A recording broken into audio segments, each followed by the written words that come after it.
কিছু মানুষ আছেন যাদের নাম কেবল একটি পরিচয় নয়, তা হয়ে ওঠে সংকল্পের প্রতিচ্ছবি। তারা স্বপ্ন দেখেন, পথ তৈরি করেন এবং অদম্য পরিশ্রমে সেই পথ জয় করেন।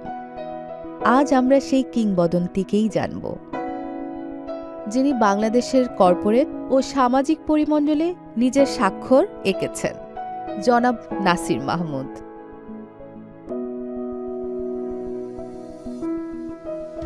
তার জীবনে সাফল্যের বীজ বোনার ইতিহাসটা শুরু হয়েছিল বহু বছর আগেই, যখন তিনি ১৯৮১ থেকে ৮২ সাল ঢাকা বিশ্ববিদ্যালয়ের এসএম হলের নির্বাচিত সাধারণ সম্পাদক হিসেবে ছাত্র রাজনীতিতে তার নেতৃত্বগুণ স্পষ্ট করেন।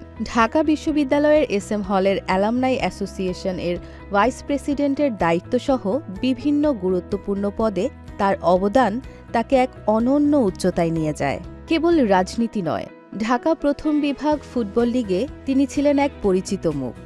মাঠের খেলায়ও তার ছিল দুর্দান্ত পদচারণা।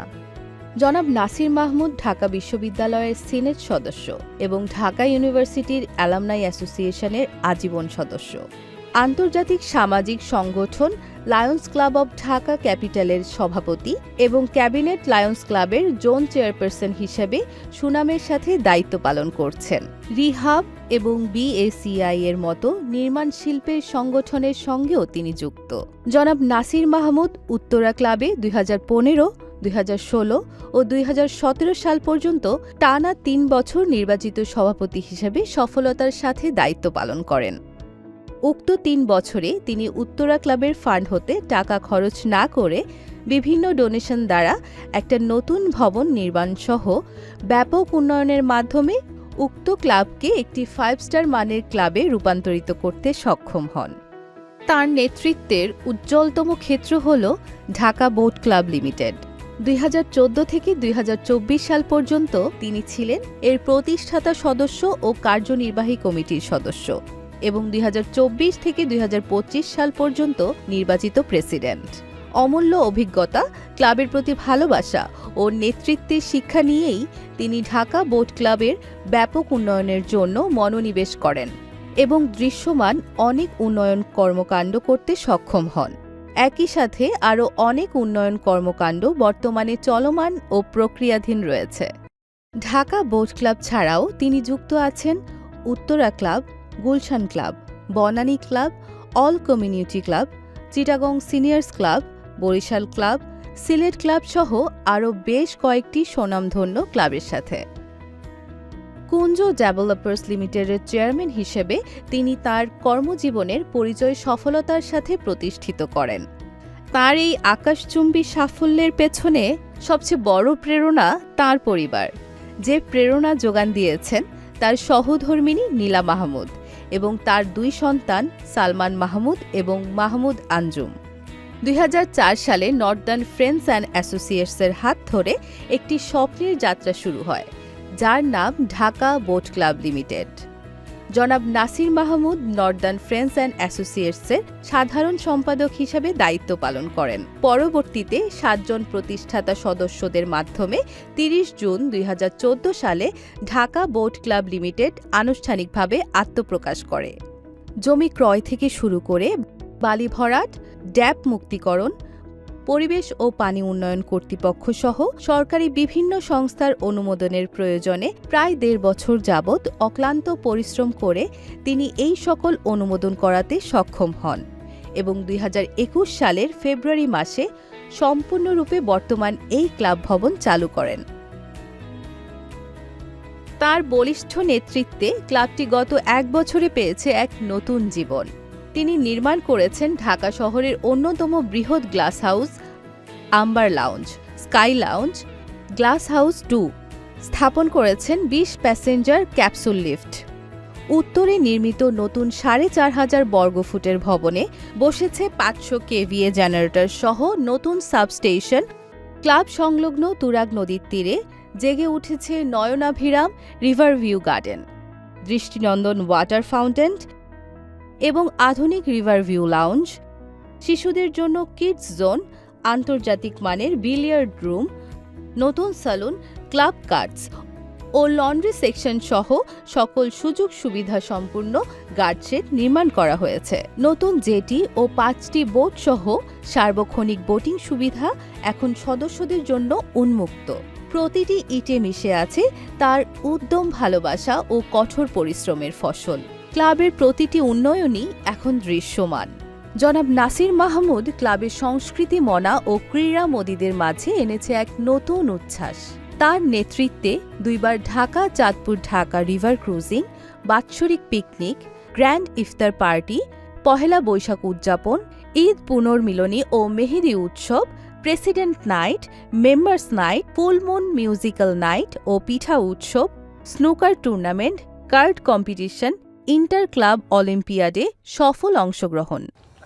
ঢাকা বোট ক্লাবের সকল সম্মানিত সদস্যদের আমি আমার সালাম ও শুভেচ্ছা জানাচ্ছি।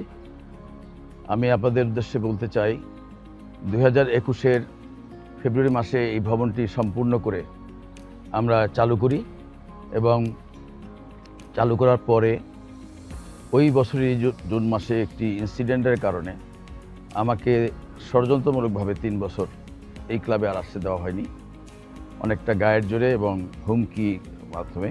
কিন্তু আমি থেমে থাকিনি, আমি আইনি লড়াইয়ের মাধ্যমে সর্বশেষে আমি আবার ফিরে আসি এবং নির্বাচনের তারিখ আদায় করি। সেই কারণে বিগত বছর আমাদের নির্বাচন হয়েছে এবং সেই নির্বাচনে আপনারা আমাকে নির্বাচিত করেছেন। নির্বাচিত করে আমি সর্বপ্রথমেই দায়িত্ব নিয়ে দেখলাম ক্লাবের অত্যন্ত ভঙ্গুর অবস্থা। সেখান থেকে আমরা বর্তমান কমিটি আমরা সেটাকে ঠিক করে ক্লাবকে আবার সচল করে আমি 1 বছরে আমরা ব্যাপক উন্নয়ন আমরা কার্যক্রমের হাতে নিয়েছি এবং আপনারা দেখতে পাচ্ছেন যেখানে বসে কথা বলছি, এই সুন্দর জায়গাটি এটি সম্পূর্ণভাবে আমাদের দূষণমুক্ত একটি নদীর পাড়ে চমৎকার একটি বাগান।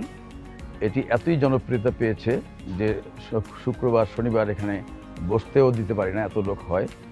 আমাদের উন্নয়নের অনেক নিদর্শন আপনাদের কাছে দৃশ্যমান। এই ব্যাপক উন্নয়নের মধ্যে যেগুলো এখনও দৃশ্যমান নয় সেগুলো যেমন আমরা আমাদের দক্ষিণে প্রায় 5.5 বিঘা আমরা সরকারি জমি লিজ নেওয়ার বন্দোবস্ত করেছি। আমাদের উত্তরে ড্যাপমুক্ত 2.25 বিঘা জমি আমরা হাতে নিয়েছি। একদিন বোট ক্লাবের অনেক টাকা থাকবে, এখনও আছে, কিন্তু আমাদের জমি থাকবে না। আমাদের জমি সংগ্রহ করার জন্য আমি আপ্রাণ চেষ্টা করেছি এবং সেটাতে আমরা সক্ষম হয়েছি। পাশাপাশি আমরা আপনারা তো শুনেছেন যে সরকারি ওয়াটার বোর্ড যে দপ্তর রয়েছে তারা আমাদের সাথে জমি নিয়ে অনেক রকম সমস্যা হয়েছিল, সেই ধরনের ঝামেলা আমাকে সামলাতে হয়েছে। আমরা আল্লাহর রহমতে এখন আমাদের জমি সম্পূর্ণভাবে আমাদের নিজস্ব নিষ্কণ্টক জমি। আমাদের যে ভবিষ্যৎ পরিকল্পনা রয়েছে যে 5.5 লাখ স্কোয়ার ফিটের ভবনটি, যেটা অনুমোদন প্রায় শেষ পর্যায়ে রয়েছে, সেটাও আমরা আশা করতেছি আগামী 1-2 মাসের মধ্যে অনুমোদনটা হাতে চলে আসবে। তখন এই ক্লাবটি হবে বাংলাদেশের না, সাউথ ইস্ট এশিয়ার one of the biggest club এবং বেস্ট ক্লাব। আমরা 68 কোটি টাকার ভ্যাটের মামলার দায় নিয়ে আমরা চেয়ারে বসেছি। আমরা আরও অনেক আর্থিক অনিয়মের থেকে আমরা ক্লাবকে রক্ষা করার জন্য যা যা করার তা করছি।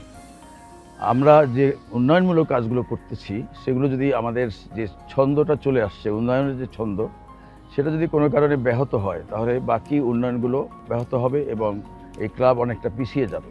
এই ক্লাব এখন মেম্বাররা যথেষ্ট পরিমাণ মেম্বার আসতেছেন, আগের তুলনায় প্রায় 10 গুণ মেম্বারের পার্টিসিপেশন বেড়ে গিয়েছে। আমাদের মেম্বাররা এখন স্বতঃস্ফূর্তভাবে ক্লাবে আসেন। অনেক প্রোগ্রামের মাধ্যমে বাংলাদেশের এখন অন্যতম একটি স্বতঃস্ফূর্ত ক্লাব এই ঢাকা বোট ক্লাব। আমরা আরেকটি বছর থাকতে পারলে আমাদের অবশিষ্ট উন্নয়নমূলক কাজগুলো যদি শেষ করতে পারি তাহলে এই ক্লাবটা আমরা একটা পর্যায়ে নিয়ে যেতে পারবো, যেটা আমাদের সকল মেম্বারদের কাম্য বলে আমি মনে করি। আমি আশা করব আবারও আপনারা আমাকে সমর্থন, ভালোবাসা দিয়ে আমাকে নির্বাচিত করবেন, যাতে করে এই উন্নয়নের কর্মকাণ্ড যেগুলো আমাদের চলছে সেই ধারাবাহিকতা রক্ষা করে আমি এই ক্লাবকে বাংলাদেশের সর্বশ্রেষ্ঠ মর্যাদাপূর্ণ ক্লাবে রূপান্তরিত করতে পারি। আপনাদের দোয়া, সমর্থন আমি আবারও চাচ্ছি। জনাব নাসির মাহমুদ কেবল একজন সফল ব্যক্তিত্ব নন, তিনি বাংলাদেশের সফলতার এক চলমান উদাহরণ।